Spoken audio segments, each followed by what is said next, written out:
The CBC's Megan Fitzpatrick joins us live from Washington with the latest. So what are the details here, Megan?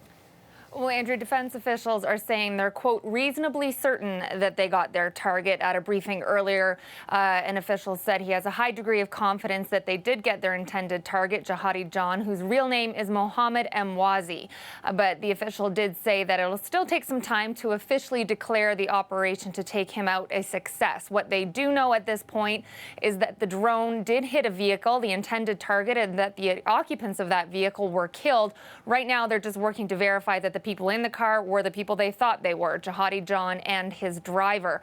As you mentioned, the strike did happen in Syria. It happened in Raqqa, which is an ISIS stronghold. They consider it their capital, really. And Jihadi John really became known to the world. He became a target for U.S. defense officials in the summer of 2014 when he started appearing in those gruesome beheading videos of hostages being held by ISIS. He's been linked to the murders of several Americans, 2 American journalists, as well as an aid worker, a Japanese journalist, and 2 British aid workers as well. And the U.S. and the British authorities worked very closely on this operation. They've been working to identify Jihadi John since the summer of 2014 and then to track him down. And British Prime Minister David Cameron told reporters this morning that Jihadi John posed an ongoing threat, that he was a barbaric murderer, in his words, and he said that this drone strike was an act of self-defense and that killing him was the right thing to do. So if Jihadi John really is dead, what could this mean for ISIS?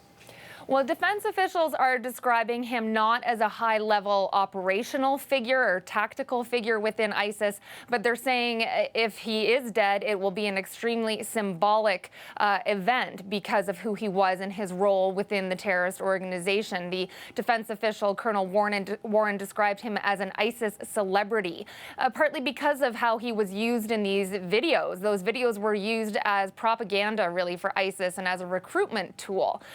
So he was saying that the loss of him would be a blow to the prestige of ISIS.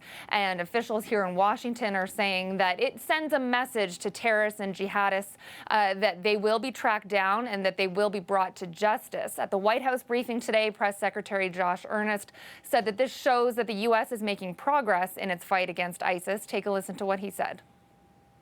There's clear evidence that we are making important progress in one element of our strategy, which is to apply pressure to the ISIL leadership and to capitalize on available intelligence to advance our goals.